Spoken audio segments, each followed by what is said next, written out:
Tout ce que tu as entendu dire sur les monstres, sur les cauchemars, les légendes murmurées autour d'un feu, toutes ces histoires sont vraies.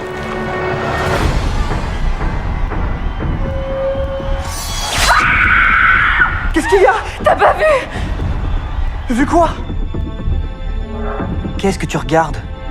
Pourquoi je suis la seule à vous voir? Tu n'es pas une terrestre. C'est quoi une terrestre? Quelqu'un du monde des humains. Si je suis pas humaine, alors je suis quoi? Si je te le disais, tu ne me croirais pas. Dans Mortal Instrument, la cité des ténèbres, New York cache un monde invisible, peuplé de symboles anciens et de vérités interdites. Clary Fray, sans le savoir, est déjà liée à cet héritage obscur qui s'éveille peu à peu autour d'elle. Des chasseurs d'ombre? Mi-ange, mi-humain. Des êtres dotés d'immenses pouvoirs. Assez puissants pour protéger le monde dans une guerre contre le mal. Bienvenue dans la cité des ténèbres. À New York, Clary Fray a rendez-vous avec son meilleur ami, Simon, dans une boîte de nuit. Pendant leur conversation téléphonique, sa mère, Jocelyn, et son ami Luc rentrent à la maison et découvrent un étrange symbole que la jeune fille a dessiné sur un morceau de papier. Jocelyn en reconnaît aussitôt la portée, et Luc l'exhorte à en parler sans attendre à sa fille. Mais Jocelyn juge le moment encore trop dangereux pour révéler la vérité à Clary et choisit de se taire, attendant l'instant propice. Peu après, Clary et Simon arrivent au club. La jeune fille remarque alors le même symbole, tracé sur la mousse de son cappuccino. Et comme un funeste écho, en quittant les lieux après le spectacle, elle aperçoit encore ce signe familier, brillant sur l'enseigne d'une autre boîte de nuit. Elle interroge alors le vigile sur la signification du symbole, mais ni lui ni Simon ne parviennent à le distinguer. Tandis qu'elle tente de s'expliquer, un homme aux yeux bleus intervient auprès du vigile, qui autorise peu après Clary et Simon à entrer. À l'intérieur, Simon s'éloigne pour se chercher à boire, tandis que Clary ne quitte pas des yeux celui qui leur a ouvert la porte. L'homme s'approche d'une femme lorsque, soudain, le bracelet qu'il porte se métamorphose en arme. Avec l'aide de deux compagnons, elle le neutralise. L'un d'eux lève alors une épée de cristal, et d'un geste fulgurant, met fin à sa vie. Témoin de la scène, Clary pousse un cri de terreur, attirant l'attention de tous les occupants du club qui, contrairement à elle, n'ont strictement rien vu. Le groupe s'étonne que la jeune fille ait été témoin de la scène, mais peu après, Simon surgit et entraîne Clary loin de là. Le lendemain matin, elle s'éveille dans sa chambre et découvre, stupéfaite, de nombreux dessins du symbole disséminés autour d'elle. Désorientée, elle cherche à en parler à Simon, mais sa mère lui demande d'attendre. Elle a quelque chose d'essentiel à lui révéler. Clary refuse cependant d'aborder le sujet pour l'instant et, dès l'arrivée de son meilleur ami, ils se rendent dans un café. Là, elle lui montre les dessins retrouvés dans sa chambre, qu'elle ne se rappelle pas avoir tracés, mais qui portent tous le même signe. Et lorsque son regard se tourne vers la fenêtre, le présage se confirme.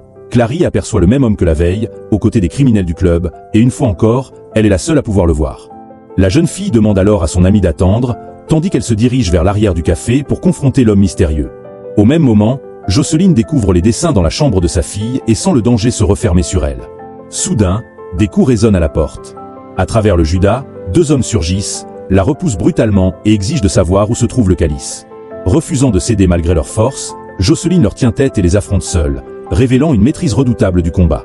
Une fois ses assaillants neutralisés, elle se réfugie dans la salle de bain et appelle Clary, précisément au moment où celle-ci fait face au jeune homme énigmatique. Lorsque Clary décroche, Jocelyn la supplie de ne pas rentrer et laisse un message à Luc, lourd de menaces. Valentine est de retour. Jocelyn aperçoit finalement les hommes qui tentent de forcer la porte de la salle de bain, accompagnés de leurs chiens.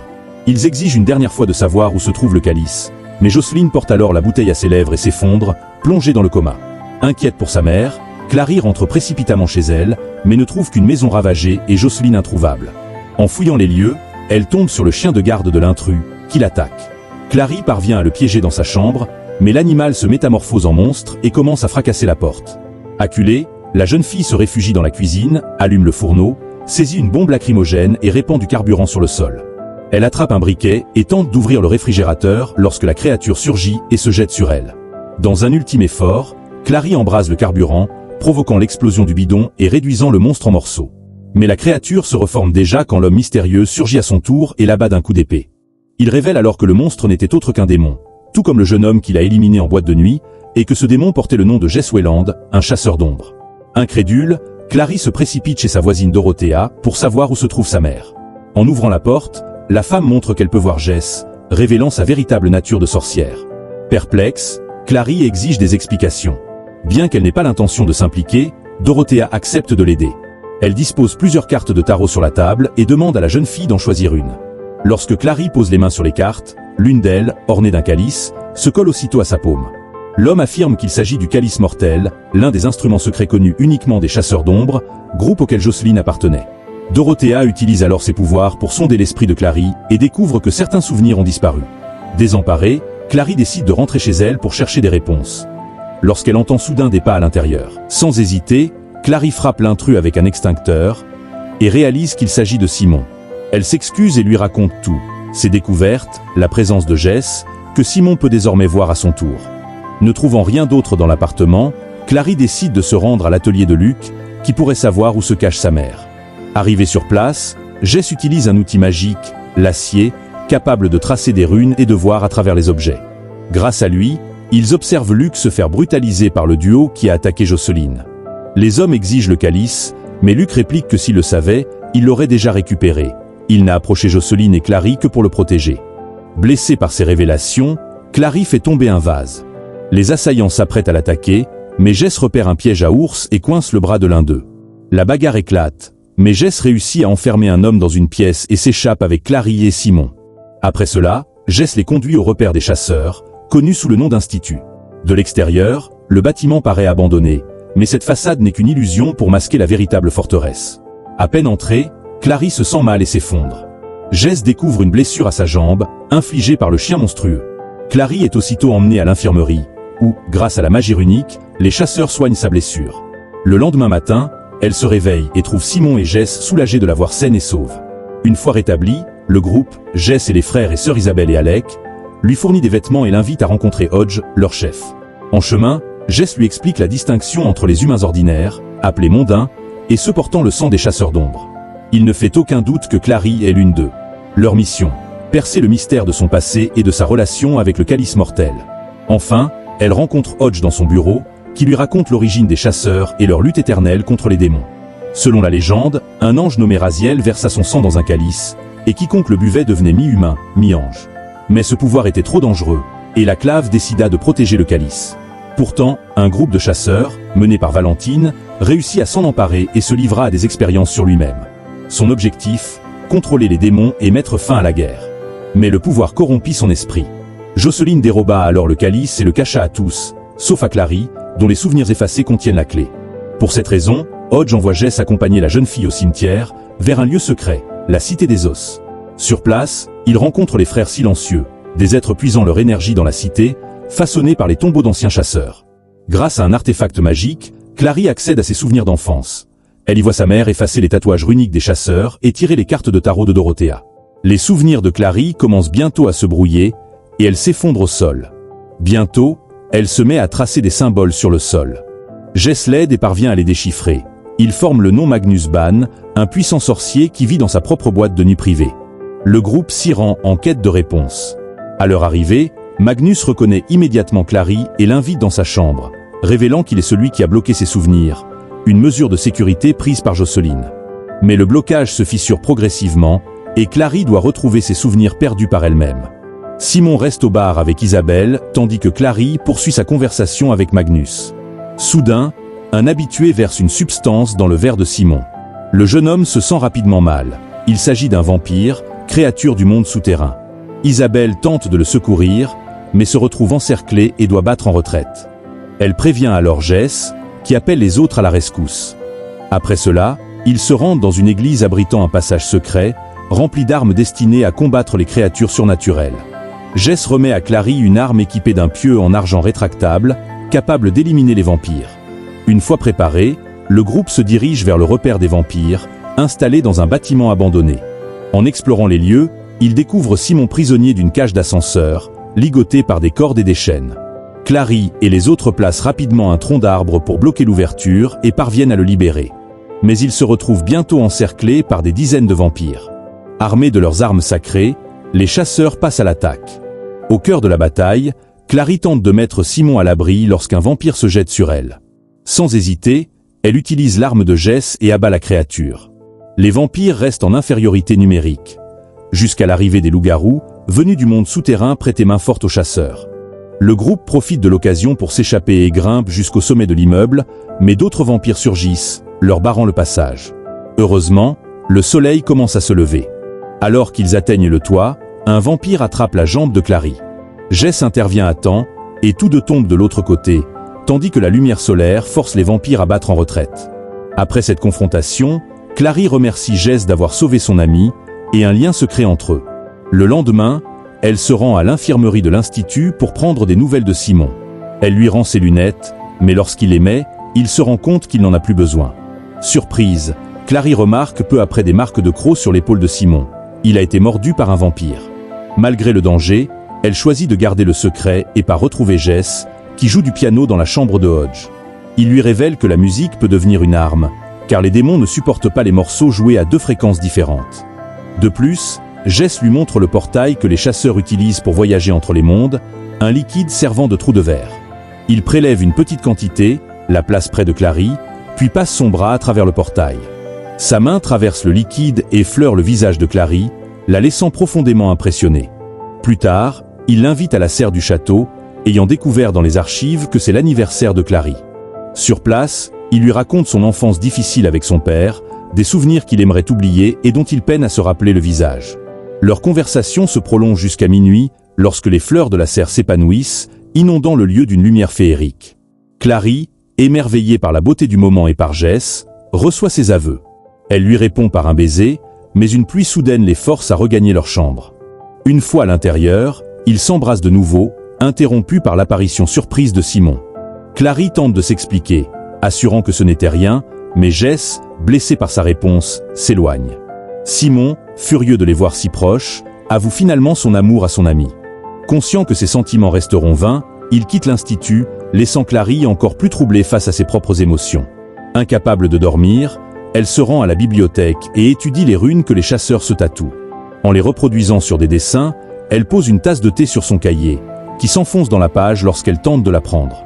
Par miracle, elle réussit à la retirer et découvre qu'elle peut stocker des objets dans les livres, comme on y glisserait des images. Hodge, témoin de la scène, comprend que Clary possède le même don que sa mère. La jeune fille découvre enfin l'emplacement du calice. Elle appelle Jess et les autres, qui la suivent jusqu'à son appartement. Là, elle frappe à la porte de Dorothea pour consulter ses cartes de tarot, mais la sorcière refuse de les laisser entrer à moins que Jess ne laisse ses armes à l'extérieur. Jess obéit, et dès qu'il pénètre dans l'appartement, Clary découvre enfin la carte ornée d'un calice.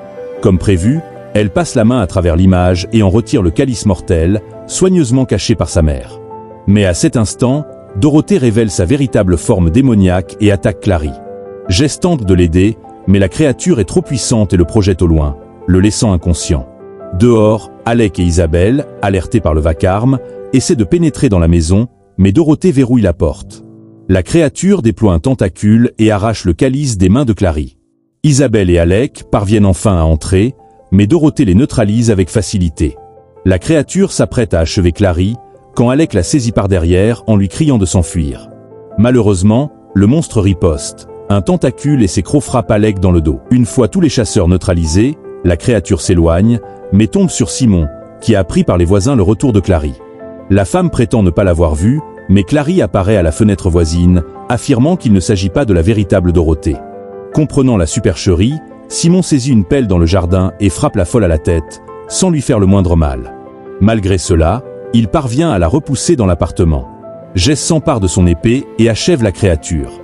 Clary et Simon se réconcilient, mais Alec est grièvement blessé, et même les runes ne peuvent le sauver. Le groupe se précipite pour le ramener à l'Institut, tandis que Clary court à la bibliothèque chercher Hodge.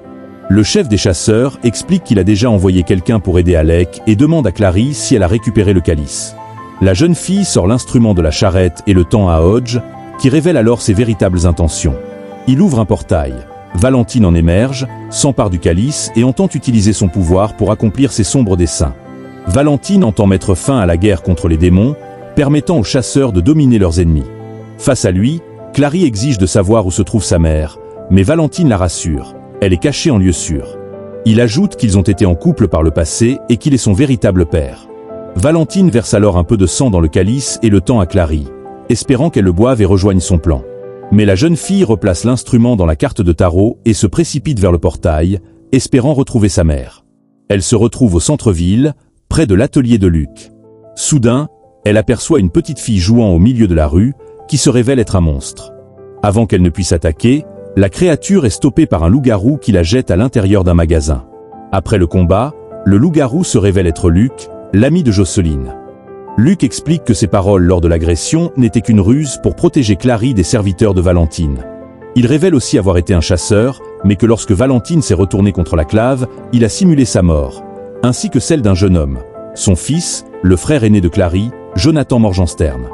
De retour à l'Institut, Valentine rassemble les armes de Hodge et trace des runes au sol. Une fois toutes les marques disposées, le symbole visible d'en haut se révèle être un pentagramme.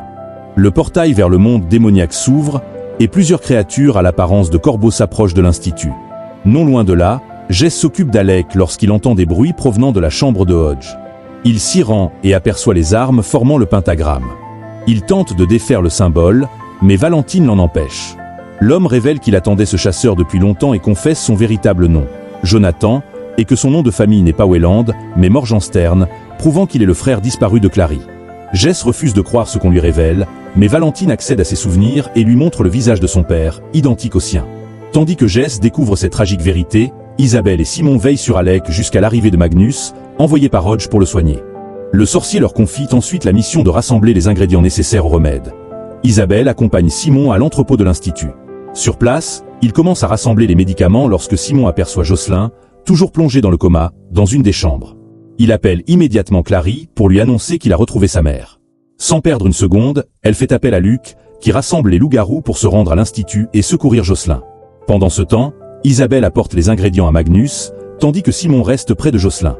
Soudain, les hommes de main de Valentine surgissent, forçant Simon à se cacher dans une autre pièce et emportant le corps de Jocelyn auprès de leur maître.